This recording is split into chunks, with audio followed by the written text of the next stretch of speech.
welcome to a special. A special. We have some special guests. This is Alan, otherwise known as Turbo Yoda, and this is Benny, otherwise known as Mechanical Stig. This is my good friend Moog here, and I'm Marty. You knew that. And together, we are the Beatles. No. Aren't we? No, Kanye West is the Beatles, isn't he? Kanye West is better than the Beatles, apparently. So you've been seeing a lot of some of these faces recently with our double unicorn Stagea, whichever way you want to pronounce it, build. And not only have they been seeing their faces, they've been flapping their own faces on the internet, haven't they? Just flapping away with lots of questions for these young gentlemen. So it's been a fairly epic build. Lots of episodes, over 10 episodes. The build's been going since May 2015. A long time. Ages. That's when we first, and we were talking about. When were we first in Japan? 2014. No, as in all together road tripping. 2014. Really? Yeah. That's when the idea was hatched. So it's been a long time coming, and we've been doing this build for ages. We've been sitting on it, been really excited to show everyone, and now it's out, and people love it.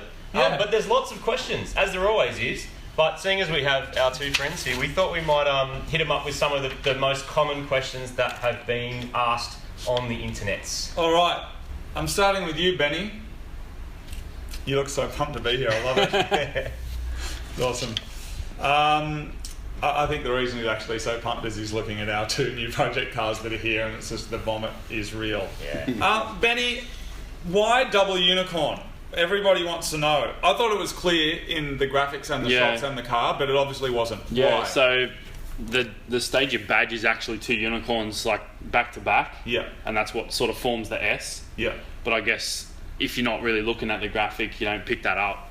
Cool. But that's actually the reason. It's not because twin turbo or twin anything else. Or that was the main reason we went with that. But sort of people sort of took it another way than what it was meant to. But I think what's awesome about that is when somebody designed however you pronounce the car, and we'll get into that in a minute.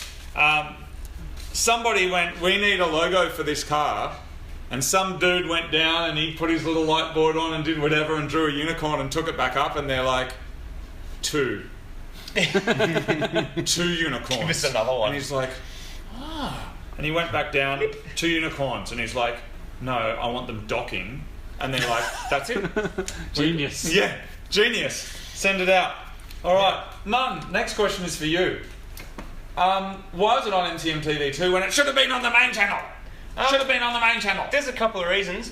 One being that it was a bit of an experiment, because this is like, in case you hadn't noticed, this is next level nerdy. We're not leaving anything out. Like a lot of the time we'll shoot a thing and we'll go, oh, that's probably going to get a bit bogged down in the details. Like, there's no bog down in this one. It's like the detail is the episode. So every world, or every single world that was able to shoot because we could shoot it, and every single wiring thing that we did, and every single plumbing thing, and talking to you guys as much as possible about what's going on. So a few reasons. We wanted it to be as long as possible, so lots and lots of episodes.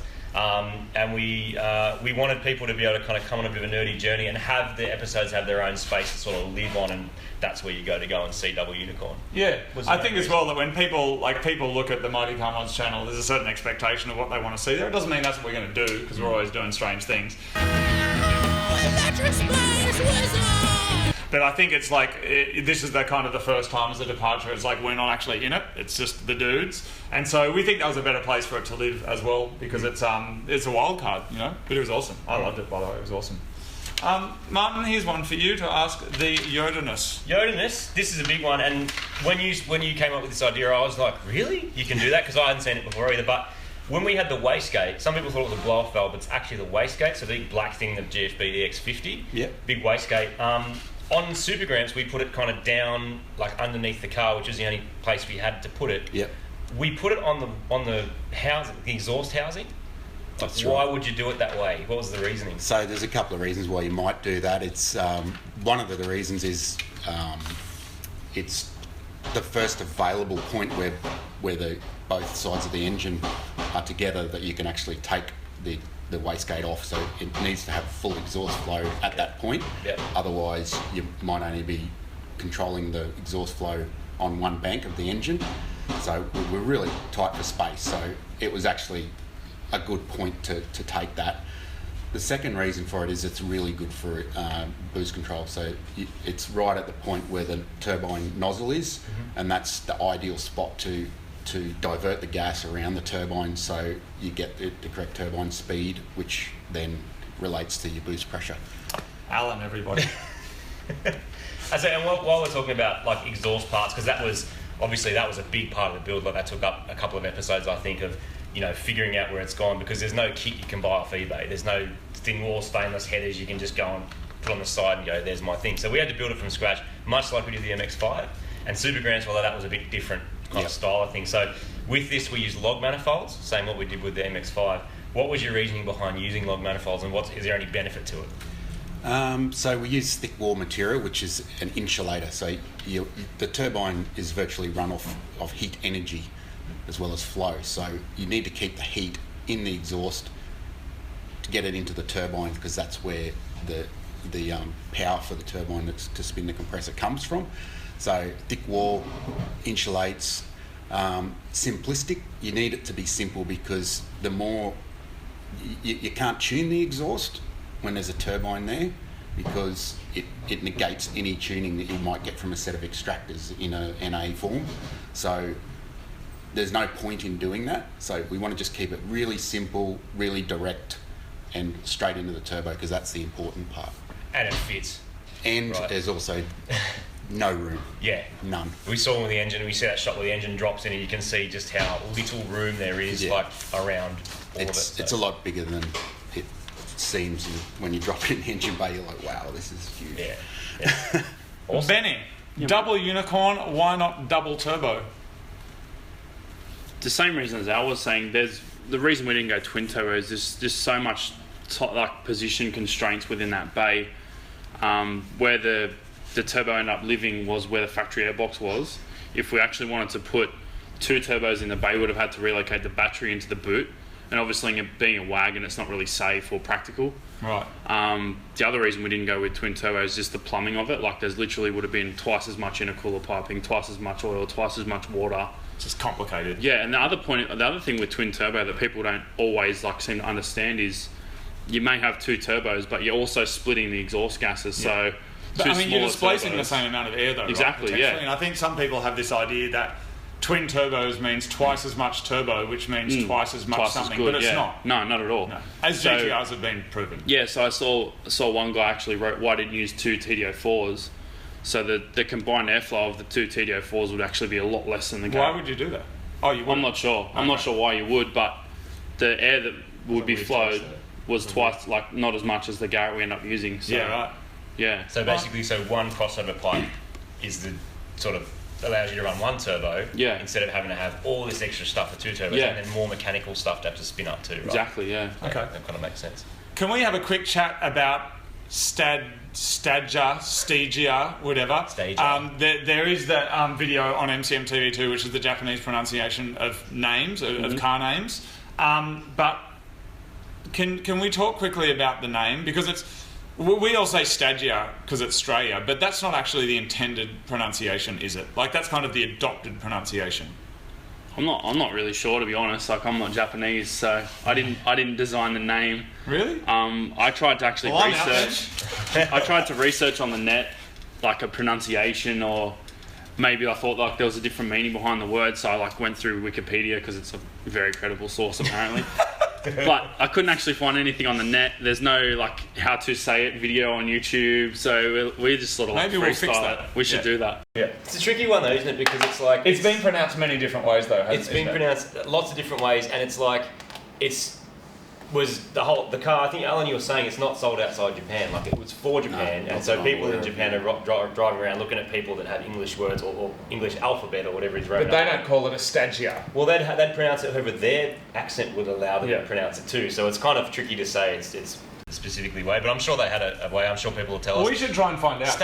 I'm pretty sure it's Stage A. Stage A. Stage A. Stage A. That's what I've... Not Stage E as far as we know, but Stagea. No idea. Steve King, please help us. Yeah, Steve King, let us know. Well, maybe we'll make a video, because a lot of people are really surprised over here. Of course, we go Mazda. But then when we did that video and realised that it was 3 syllables, it's Matsuda. Yeah. And then we get down into this kind of whole philosophical conundrum of should we be pronouncing things the way that they're originally intended by their manufacturers, or the way that we adopt it, and I don't know the answer. So no, I don't think there's any confusion what we're talking about, so Yeah. it's really not a problem. Why not just do an RB26, everyone? And actually, before we go further with that, I'll say I saw a whole lot of comments of people saying, "So glad it wasn't just a 26 build." So the answer is kind of in the comment, really. Yeah. My RB track record obviously isn't the best anyway, but we did want to build something different. Like, no disrespect to anyone that has done a 26 conversion, because it is a good engine. Yeah. But it was just not what we were after. Like, I know there'll be tons of comments saying my RB26 makes like 800 horsepower. That's great. It probably does. There's so but it's just not what we wanted to do. Comments that are faster than Super. Exactly. It's just not what we wanted to do. Like, that wasn't the idea of the build. This build was like just to go next level as far as engineering, ideas, testing our own abilities, just seeing what everyone could bring to the party, and I think we killed it. Oh, dude, it's freaking awesome. Well, you drove it here. It's working. That's awesome. Number 8, Martin. What else we got? Oh, okay. So this is a big one, and this also started to happen more and more as we got into the build, particularly fabricating exhaust parts, stuff like that. So heat control, because as you can see in a lot of those shots, the exhaust runs very close to other things. There's coolant lines, there's oil lines, there's all this stuff, electric wiring, all this kind of things in the way. And you see in factory cars, it's the same, but they do certain things shielding and stuff. to shield it. So I've sort of kind of wanted to get in to explain like the thoughts behind how we packaged that and why you guys did it the way you did it. So yeah, what did you do to sort of help control heat, or what's your thoughts on it? Obviously, heat is a problem in any car, but we did also do some things to combat that, which sort of we didn't really touch on because it was done away from the build. Yeah. All the exhaust manifolds were actually ceramic coated, and we actually went for the black coating because it's the highest rating. It's not. We didn't really explain in the build because we didn't do it at the time. Yeah. So we actually brought the parts back to Sydney on the plane. We got them coated, and then I took them back up in the next episode. That was the main thing. Like, even the crossover pipe in front of the radiator is ceramic coated. We've also used the fire sleeve to protect a lot of the wiring around the turbo area. And fire sleeve's got that. It's like so it's like a silicon over fiberglass sleeve. Yeah. And you can put it over like vac line, fuel line, oil line, wiring harness. Like, they make it in tons of sizes. So like, I think there's a shot of you and Woody putting it over one of the using an air blower to put it over the oil line. So to expand it and then push the stuff through. Yeah, so that was the way we controlled the heat, was just by using basically off the shelf products. Yeah. Like the fire sleeve all came from Aeroflow. So. And Alan, what's your theory? Because I mean, you've built tons of cars, and a lot of them, people like I see comments, people saying, "Oh, that's going to get real hot," or "This is going to get real hot." Like, what's your thoughts on heat control in that way? An internal combustion engine makes heat. All engine bays are hot. They just are. Like, you can't. You just got to manage it with common sense for a start. But I guess the best way of the best insulator is an air gap. So that's why you often see metal shields. So you can have it a couple of mil away from the heat source. A small shield. There's an air gap. On the other side of it is half the temperature. So the fire sleeve actually does that as well. So it's an insulator with an air gap, and that reduces your temperature. Another reason to use those log manifolds is there's one pipe. You're not spreading the heat out amongst the engine bay with a series of pipes. People always think that turbos are, setting your engine bay on fire, but it's actually the opposite. Like, a set of extractors on an 800 horsepower engine is melting everything, because you've got, so if it's a V8, you've got 8 pipes glowing red, making that sort of power. On a turbo engine, you don't have that. You have a log manifold, one pipe on each side, so that's a lot less heat being dispersed. So you're using the heat to drive the turbine instead of just simply getting rid of it with the set of extractors. So it's ladies and gentlemen. Okay, so something else that came up as well, like, a lot of people were watching all this nerdy stuff, and then all of a sudden we're doing skids on this thing. Yes. So, like, people were saying, what happened with that? Like, didn't we talk about that in the video? Some people were concerned with your vest. So we were dressed up. That's not how we roll every day. When the camera's not on. It's like that was a dress-up party. Which actually, the funny thing was, I think I was the only person who didn't have to get a costume. No, I just like got back to my '90s crate and got my Flannies and Metallica shirts out. But yeah, no, we were up at Al's for his party, and the genius idea was hatched by this man here, who was like, let's get on eBay or Gumtree or whatever the hell it was, and do like a search and see what was for sale around us. Like, we didn't know whether it was going to be a tractor or a blow-up dinosaur. We had no idea, but this was there, and so we all just chipped in and bought it. And I mean, my main memories of the night really are just a quite inebriated Yoda with that locked there and one arm in the air and just going round and round and round waiting for the vomit. That's my memory. It was brilliant. That's a drift trike. So if you want to go see some crazy stuff, it's go-kart wheels on the back with some PVC sleeves, and it's got like, you know, a motor on it and a throttle and a brake that doesn't work. Show us all the scars, Martin. Oh yeah, that's what drift trikes can really beat you up. They bite. All right, good. All right, so a couple more nerdy ones for you. People were asking a few questions. One was about the semi-returnless fuel system. And the other one was about using drive-by-wire. And I know, Benny, drive-by-wire at first you weren't that keen. Yeah, I was a bit skeptical of it because I've driven so many late model factory cars. It just like gets that stigma straight away. But honestly, now it's set up properly, like properly calibrated and tuned, you cannot tell the difference. If anything, it's better. Yeah, right. Because the ECU knows what's going on before. Like the ECU before would wait for a TPS input, but now it gets a pedal input. Yeah. And then it changes the tunes or the setting from the pedal, so it's like quicker. Awesome. That's cool. Awesome. And your semi-returnless fuel system as well? Yeah, it's a commonly used thing. A lot of cars are full returnless, so they've got a regulator in the tank. This is sort of an adaptation of that, so that they did go through a phase where they did the same thing in the 2000s. But the idea behind it is that you're not circulating fuel through the rails that then goes back to the tank, because that's where the heat is going to be picked up from the engine, and heating the fuel is not good, particularly with the 85. It can affect the tune. So what we do is any fuel that's in the rail is going into the engine. That's it. If it gets bypassed just before the rail, if it's not required to make the fuel pressure. So it's just and it's also a neater way of doing it. Cool. Nice set. Good. That's Welds, Martin, we want to have a quick chat about welds? Oh yeah, the other one was welding. So that's another thing. There's so much info out there on welding, and everyone's got their opinions on. I stack diamonds. I got this amount of penetration. I V this thing. I T-MIG. All this kind of stuff. What's your sort of like general theory behind that, as far as with this build, the kind of welder that you're using for most of it, and do you have a bit of a theory for people who are kind of getting to this level where they want to start making manifolds and things like that, and what they should be doing? Big topic, I know, but so I think people expect to see a shiny weld with a discoloured stainless look on a manifold, and that's one type of manifold. You know, these manifolds aren't made like that. It's a very base sort of metal that is really easy to work with, but it's also really durable. Whereas stainless steel isn't durable in an exhaust implementation. You've got to use exactly the right type, and then you've got to weld it in a really specific way, very carefully. Otherwise, you will get problems with it. Whereas this is it's really easy to work with, and it's really reliable. So it's never going to look like a beautiful weld that you might see on a Facebook welding page, but it's 100% effective.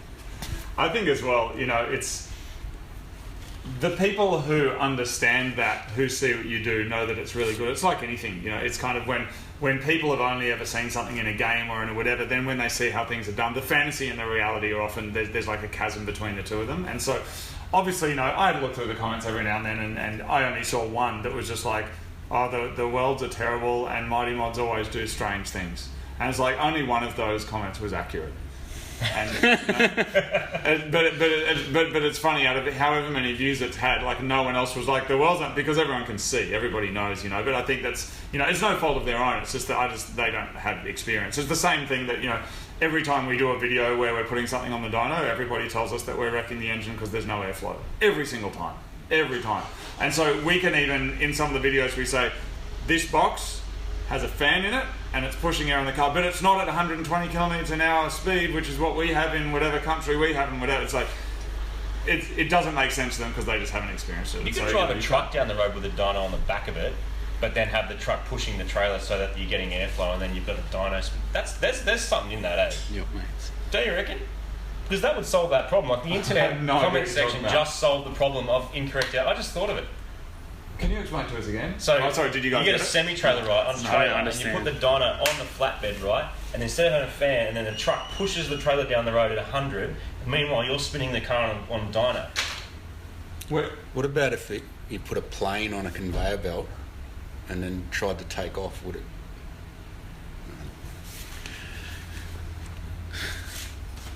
I'm not ready for that one. No. It's too hard. Costs and time. This is one that people wanted me to address with the mini build as well. How much did it cost? And, well, how much do these things cost? And there's more currency than just money. There's currency of time, there's currency of mateship, there's currency of favours, there's currency of breaking things and knowing that you can call someone to get that fixed. I think a lot of people want to try and put a dollar value on something because it makes sense to their brain, particularly those people that are like less emotional and more analytical about it. And they just want to know, I want a Mini that's exactly the same. How much do I have to spend to get the same thing? But the problem is, in my case anyway, it wasn't something that I could equate to a price because my time didn't cost anything, Marty's time didn't cost anything, Miles' time didn't cost anything. We called both of you guys throughout the build, who didn't charge us anything. You both were involved in the build, particularly you, Benny, at the end. It didn't cost anything because we're mates. And so I think people want to try and put a money value on it so that then they can see whether it was all worth it or not. And I personally, I don't think it's the right metric to see building cars because that doesn't work. But still, the question was there, so it's fair for me to pose it. People want to know, how much did it cost? A lot.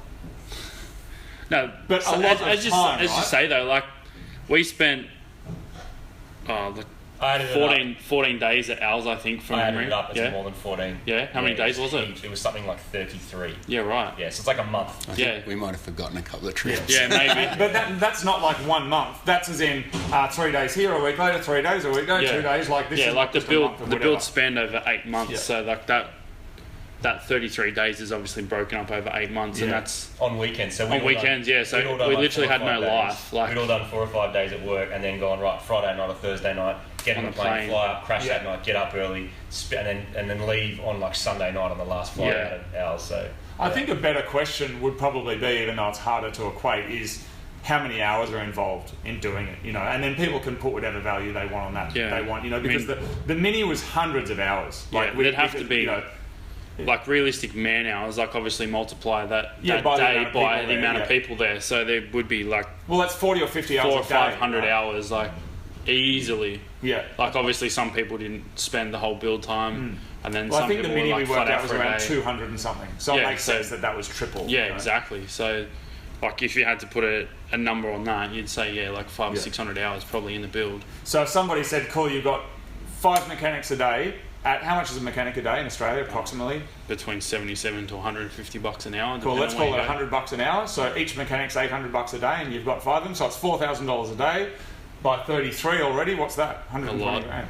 Like, it's a useless fee, it doesn't work. And like anything, I mean, you can find an exceptionally talented mechanic that can get something done in a day. Exactly, and that's that endless argument too about like find a good mechanic and stuff gets done, you pay the bill, you go and your car works, or you can have it stuck in a shop for 6 months and nothing happens and you get a massive bill. And there's always that argument too. So it's like I'm all about like learn as much as you can yourself, and then get the people to help that you need to help. If you've got to pay them, you've got to pay them. If you don't, you don't. Maybe you can build their house for them and they can build your car. You never know. Like it is hard to quantify, but. Yeah, even in parts, it's up there. Like we got a lot of help. We got some really cool sponsors who threw a bit of stuff in and said, here's this new thing. Try it out. Let us know what it does. Like some of the products were pre-production that we were testing. So trying it out, getting it to work. It's pretty cool. It's always about that. It's that kind of barter system too. Of like, what can you help with it? Well, we can try it. We can actually do it. We'll give proper feedback, testing. And, test it out. Like some of the stuff we did break. But like that's helped. Every person that ever buys that product now gets a better product because we broke it. So, you may say, cool, we broke that product, it was a throwaway, but now the R&D is done and that'll be a better product for everyone. And it's real world R&D as well. Exactly. But I think this points to like a deeper cultural or social situation than just cars, and that is that people think that things can just be bought with money, and the fact is that they couldn't, because I'm assuming that if a customer came to either of you, I mean, this is a legit question, and go, I saw your video, do it for me, I'm assuming you just wouldn't do it. No. You can't justify the cost that it would actually be. Like, people wouldn't even... You give them a number and they just laugh at you. Like, it's not... Yeah. It's, as you say, it's not a quantifiable number. Yeah. Like, I couldn't justify charging the amount of time that it would take to build another one of those cars. But I mean, when it's your own personal thing though, whether it's a house or an artwork or a piece of music, whatever it is, you're in there, so those things, again, they have no currency, because and it was like a test. The time, it's like it's mates that's hanging out. You're not doing it to drive around and go, look at my car that, you know, has all these man hours in it. It's more just like, look at this thing that is the way that we've all created. Exactly I want it to be built. Yeah, and you build your dream car. I mean, that's what the Mini was for me. So in some ways, I kind of, when people are like, how much did it cost? I was like, at first I was like, what? Like, how much did it cost? What the last, like, driving it is the, you know, is the result of the cost of time. But I think, people want to stick a number on it. But unfortunately, it's too hard to answer it with a real number that would be relatable. Benny, take us through how it felt when you first started it, and the two-wheel drive Burnout. So the first time we started it, once we got all the Haltech sorted, again, thanks to Tuning Fork, like he spent hours with us over the phone, remote linked into our laptop in Queensland. And we that was so awesome in itself. But yeah, we got that running, and like just hearing it run properly for the first time was just like an affirmation that it was actually all going to work. Yeah. Like, because even like at the end of the day, that engine was still unknown. Like, it was an import half-cut motor that had been sitting around for 7 or 8 years. So as much as the concept was all proven and it was in there, hearing it actually run was like the final like piece of the puzzle was done. Yeah. And then I'm sure there'll be heaps of comments why all-wheel drive and then does a two-wheel drive Burnout. So when we got it running, it was still in two-wheel drive mode, because on the final tuning, which you guys will see, we actually had to set up the all-wheel drive in the Haltech. So the Haltech actually drives the all-wheel drive system as well. And at the time, we didn't configure any of the all-wheel drive stuff. So because the Nissan's not a constant four-wheel drive system like a Subaru or some other models, it does need electronic inputs to go from 2 to 4-wheel drive. Right. So obviously not being set up, it defaults to 2-wheel drive. Okay. And what's this shed skid thing? Because that was fairly new to me. Can you explain the cultural history of a shed skid? Shed skid. Doing a burnout in your shed. But it's is that an Australian thing? It's a celebration of finishing your car, though, isn't it? Like, that's the idea. Yeah. Sometimes you do it before you start to. Okay, so you do whatever you want. Yeah, do it before you pull it to bits, and then do it when you put a new motor in it. And So it's a rite of passage. It's a rite of passage, a celebration of achieving something, and also you can't get arrested for it. Nice. Shed skid achieved. So Benny, car's done.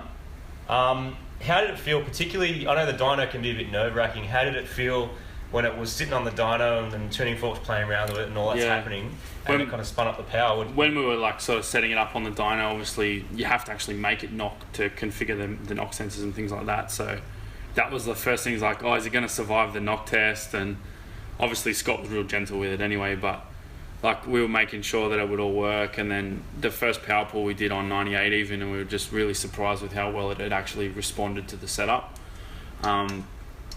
Like we were never worried about it, but it was same thing. It was like just a good affirmation that it was all working as it should.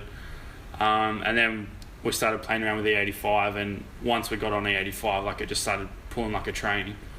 And like now it's done. It's just the ultimate street car. Like I can still, if you're not on boost, it drives like a factory car. And then so if you want to go to the track, or like I've taken it to the drags already just for my own interest. Yeah.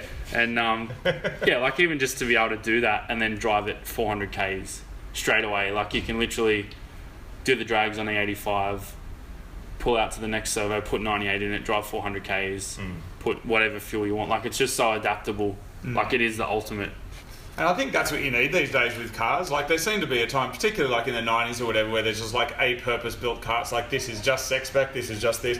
People, I think, generally have become more about functional stuff. Like the iPhone is a good example or whatever. It's like one thing that does clocks, time series, whatever. And I think that kind of attitude seems to be the way people want everything from their cars now as well. You know, it's like they want it to do everything. And I think that's what's cool about your car and Super Gramps. It's like they kind of do everything, Yeah. which I think is awesome. It might not be the quickest car to track, and it's Yeah. not a circuit car. It's almost all what it's not, in a way. you Yeah. know? Like, it doesn't do all those things, but you can go to all of them and have a good time. Yeah, it's still an enjoyable car. It may not set lap times, but it's still a ball to drive. Like, it's just, you can, as much as it's a heavy car, you can still throw it around.